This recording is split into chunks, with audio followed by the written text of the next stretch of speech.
Assalamualaikum warahmatullahi wabarakatuh.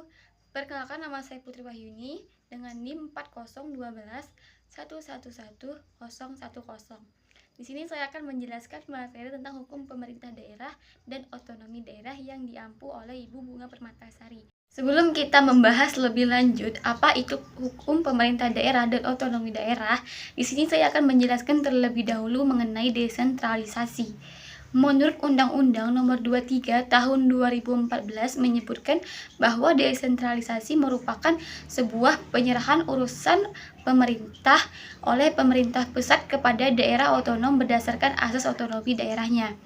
Nah, desentralisasi ini merupakan salah satu asas dari penyelenggaraan pemerintah daerah, yang dimana asas desentralisasi ini diterima secara universal oleh negara. Ada beberapa alasan yang menjadi landasan desentralisasi ini dapat diterima sebagai asas penyelenggaraan pemerintah daerah. Yang pertama, tidak semua urusan pemerintah itu dapat diselenggarakan secara sentralisasi. Yang kedua, mengingat kondisi geografis. Yang ketiga, kompleksitas perkembangan masyarakat. Keempat, kemajemukan struktur sosial dan budaya lokal. Dan yang kelima, adanya tuntutan demokratisasi dalam penyelenggaraan pemerintahan. Dalam konteks Indonesia, dasar hukum desentralisasi itu diatur dalam pasal 2 Undang-Undang Nomor 22 dan 25 Tahun 1999 dan yang sekarang telah diubah menjadi Undang-Undang Nomor 32 dan 33 Tahun 2004 yang secara dinamis mengalami perubahan di tahun 2014. Kewenangan pemerintah pusat menyusut hanya mencakup pertahanan, agama, peradilan, urusan luar negeri, utang, dan pengelolaan keuangan. Di sisi lain, kewenangan pemerintah kabupaten diperluas untuk mencakup pekerjaan umum, kesehatan, pendidikan, dan budaya, pertanian, komunikasi, industri, dan perdagangan, penanaman modal, lingkungan pertahanan, koperasi, dan tenaga kerja.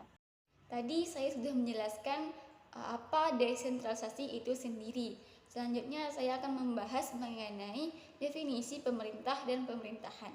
Yang pertama, definisi pemerintah menurut Dr. Utte dalam bukunya Pengantar dalam Hukum Indonesia.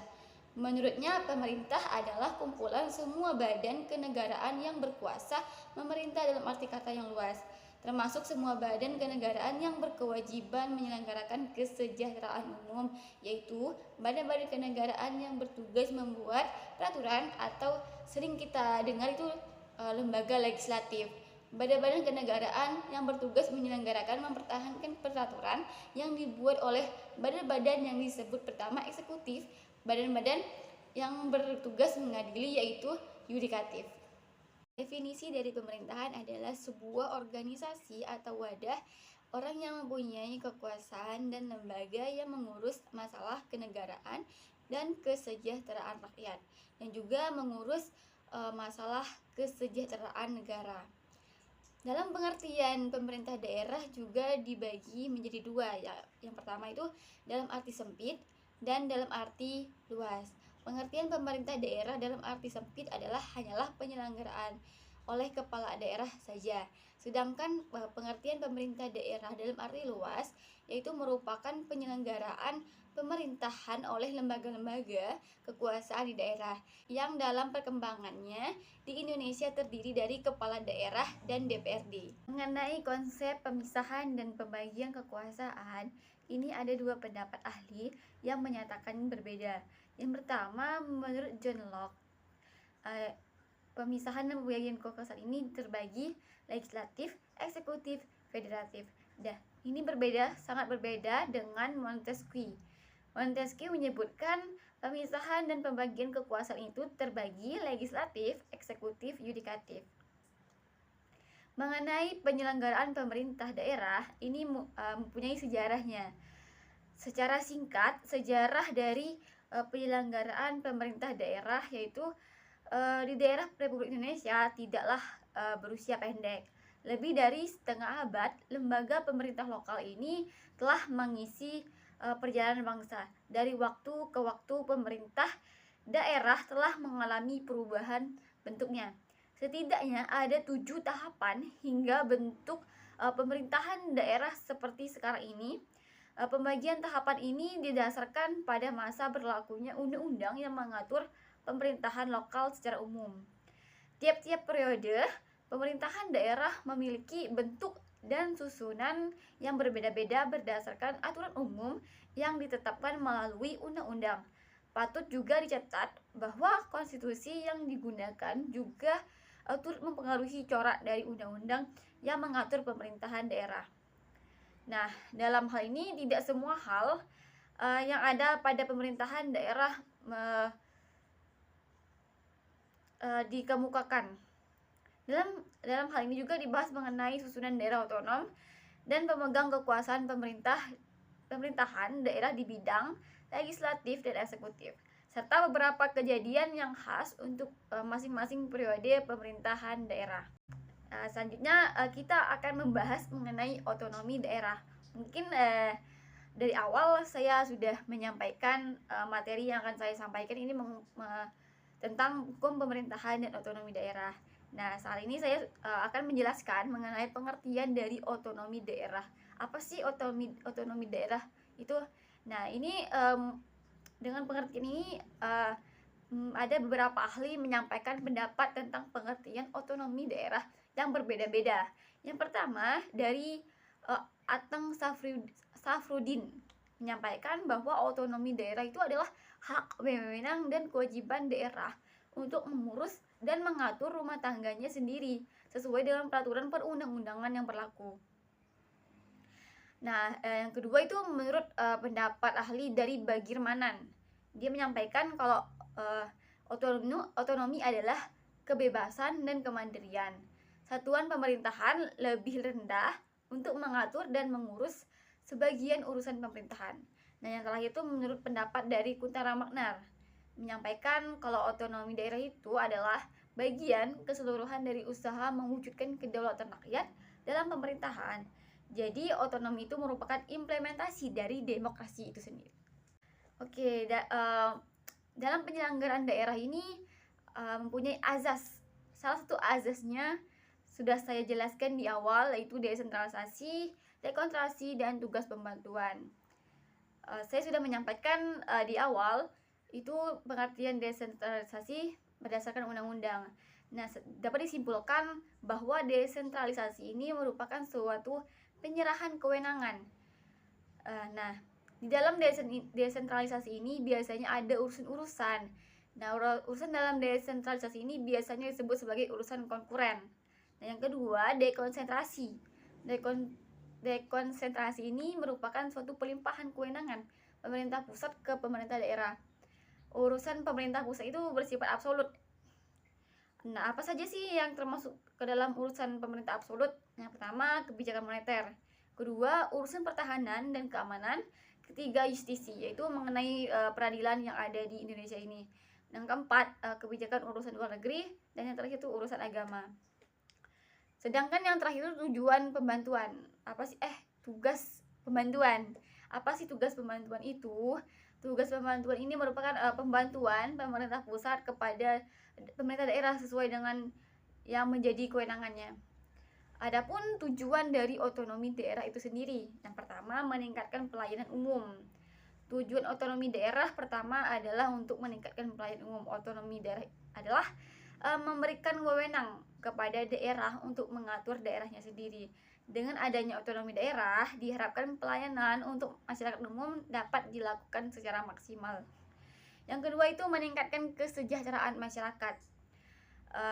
Tujuan otonomi ini bermaksud meningkatkan kesejahteraan masyarakat itu adalah pelayanan yang baik yang dilakukan oleh daerah kepada masyarakat secara tidak langsung akan meningkatkan kesejahteraan masyarakat di sebuah daerah. Dan yang ketiga itu meningkatkan daya saing daerah. Maksud dari tujuan ini adalah penggalian terhadap potensi terbaik daerah ini akan menampakkan sisi unik dan keunggulan daerah masing-masing. Usaha itu akan memberikan warna terhadap keanekaragaman dan keunikan sebuah daerah. Karena setiap daerah itu mempunyai budaya masing-masing, dan budaya A dan budaya B itu tidak bisa kita langsung gabungkan menjadi satu, karena kita terlalu keberagaman budaya yang ada di Indonesia ini sangatlah unik. Jenis-jenis otonomi itu terbagi menjadi 3. Yang pertama, material. Yang masuk dalam material ini rinci, tegas, dan limitatif. Yang kedua, formil. Yang dimaksud dengan jenis formil ini tidak ada batas kecuali urusan pusat dan daerah tingkat atasnya. Yang ketiga itu real, kombinasi material dan formil. Jadi itu ada gabungan antara kombinasi material dan formil. Nah, di dalam pelaksanaan otonomi daerah itu juga mempunyai beberapa prinsip dalam melaksanakan otonomi daerah. Yang pertama, prinsip otonomi seluas-luasnya. Seperti tercantum dalam Undang-Undang RI Nomor 22 Tahun 1999 tentang pemerintahan daerah, penyelenggaraan otonomi daerah dilaksanakan pada otonomi luas, nyata, dan bertanggung jawab. Prinsip otonomi seluasnya berarti daerah diberi kewenangan untuk mengatur seluruh urusan pemerintah di luar urusan yang ditetapkan dalam undang-undang. Yang kedua, otonomi yang nyata. Maksud dari otonomi yang nyata ini adalah otonomi diberikan untuk menangani kasus pemerintahan sesuai dengan tugas, wewenang, serta kewajiban yang ada. Selain itu, memiliki potensi untuk hidup dan berkembang sesuai dengan perkembangan daerah. Nah, nyata ini berarti tidak itu sesuai dengan tugasnya dan wewenangnya, harus ada landasan undang-undangnya. Nah, yang ketiga itu otonomi yang bertanggung jawab. Walaupun otonomi daerah dilakukan seluas-luasnya, harus tetap sesuai dengan tujuan dan sesuai wewenang yang diberikan. Pelaksanaan otonomi daerah harus sesuai dengan konstitusi negara sehingga hubungan antara pemerintah pusat dan daerah tetap berjalan baik. Nah, ini otonomi yang bertanggung jawab ini berarti harus berdasarkan undang-undang dasar yang mengatur tersebut. Kita tidak boleh sewenang-wenangnya dalam melakukan tujuan yang kita pelaksanaan otonomi daerah itu sendiri. Ya, maksudnya itu kita tidak boleh melakukan pelaksanaan otonomi daerah sewenang-wenangnya. Itu harus jalan dasarnya berdasarkan undang-undang atau konstitusi. Yang keempat itu otonomi yang mandiri.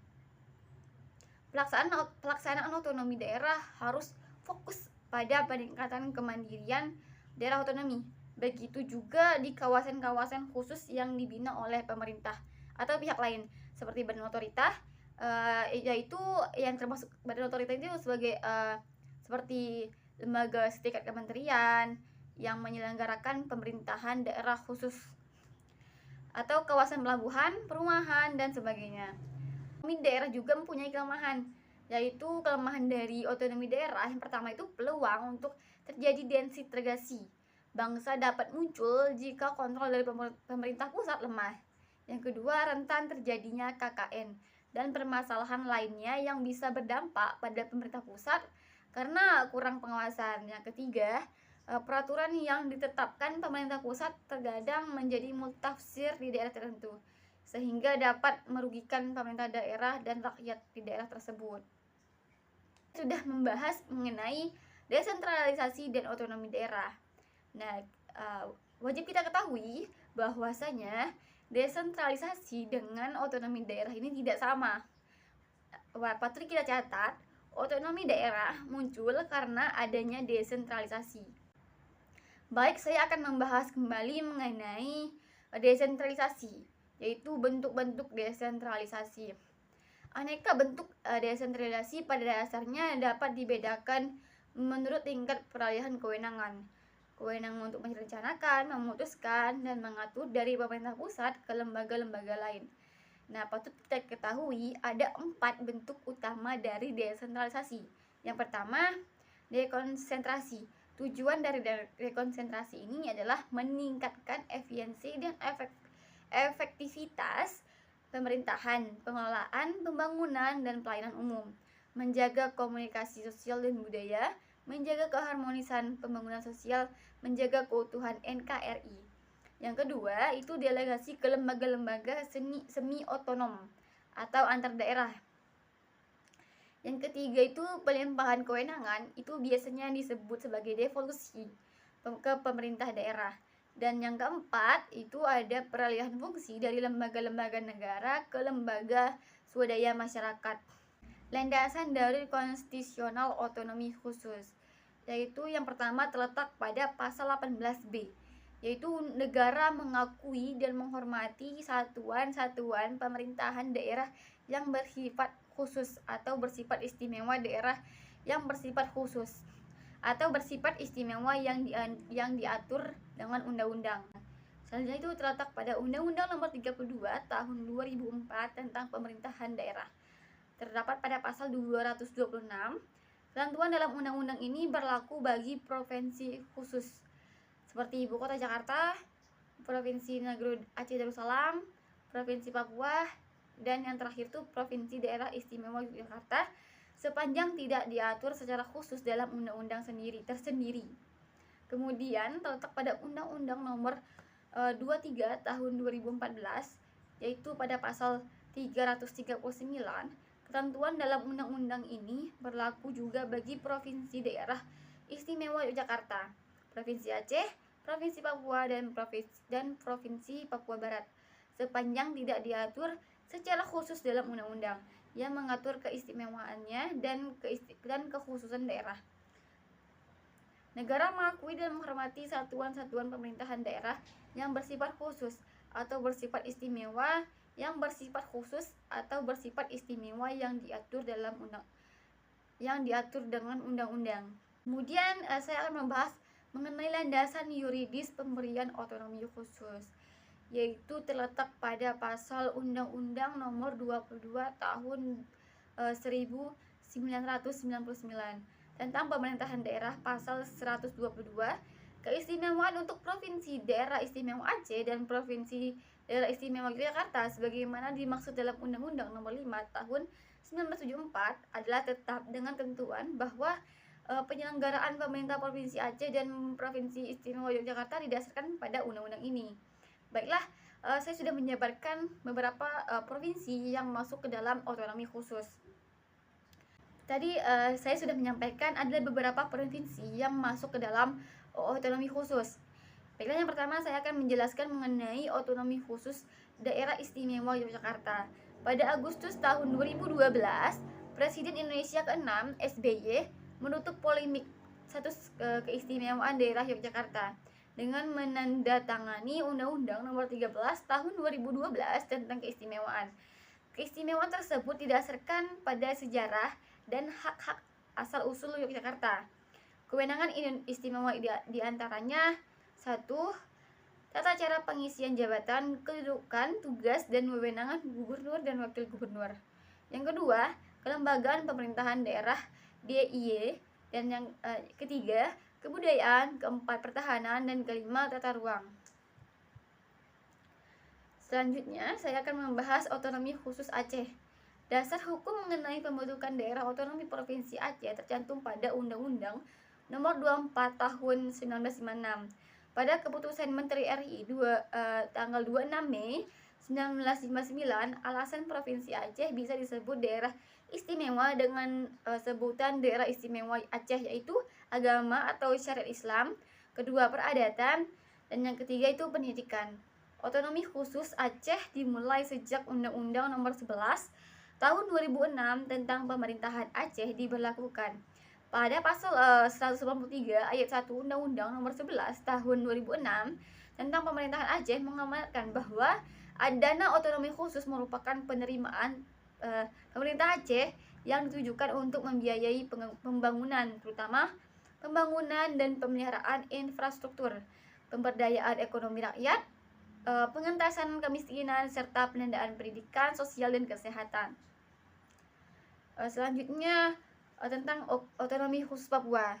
Otonomi khusus Papua, Provinsi Papua adalah kewenangan khusus yang diakui dan diberikan kepada Provinsi Papua untuk mengatur dan mengurus kepentingan masyarakat setempat menurut prakarsa sendiri berdasarkan aspirasi dan hak-hak dasar masyarakat Papua. Otonomi khusus di Aceh dan Papua merupakan suatu desentralisasi asimetrik sebagai jalan tengah untuk mewujudkan kesejahteraan masyarakat dalam menyelesaikan konflik bersenjata yang menginginkan pemisahan dari negara kesatuan yang merdeka. Nah, landasan otonomi khusus ini terdapat pada pasal Undang-Undang Nomor 1 Tahun 2001. Perubahan yang terjadi yaitu mengubah nama Irian Jaya menjadi Papua, pengakuan Papua sebagai ras Melanesia, Perdasus dibuat DPRP, MRP, dan gubernur. Dana perimbangan kepolisian, peradilan adat atau peradilan adat dalam perdata maupun pidana. Selanjutnya mengenai otonomi khusus ibu kota Jakarta. Landasan hukum mengenai otonomi khusus Jakarta ini terletak pada pasal Undang-Undang Nomor 29 tahun 2007. Provinsi DKI Jakarta berperan sebagai ibu kota negara yang memiliki kekhususan tugas, hak, kewajiban, dan tanggung jawab tertentu dalam penyelenggaraan pemerintahan. Selain itu juga DKI Jakarta juga sebagai tempat kedudukan perwakilan negara asing dan pusat perwakilan lembaga internasional. Diberikan daerah khusus Jakarta karena ada beberapa pertimbangan administratif. Sebagai ibu kota negara, DKI Jakarta menghadapi berbagai masalah yang tidak terdapat di daerah lain yang bukan ibu kota negara. Nah, hal ini juga yang menjadi ibu kota Jakarta ini menjadi otonomi khusus salah satunya. Dan ibu kota Jakarta ini juga kota terbesar di Indonesia, satu-satunya di kota Indonesia yang memiliki status tingkat provinsi. Baiklah, cukup sekian materi yang dapat saya sampaikan mengenai hukum pemerintahan daerah dan otonomi daerah. Jika ada salah kata, saya meminta maaf kepada Allah Subhanahu wa taala, saya memohon ampun.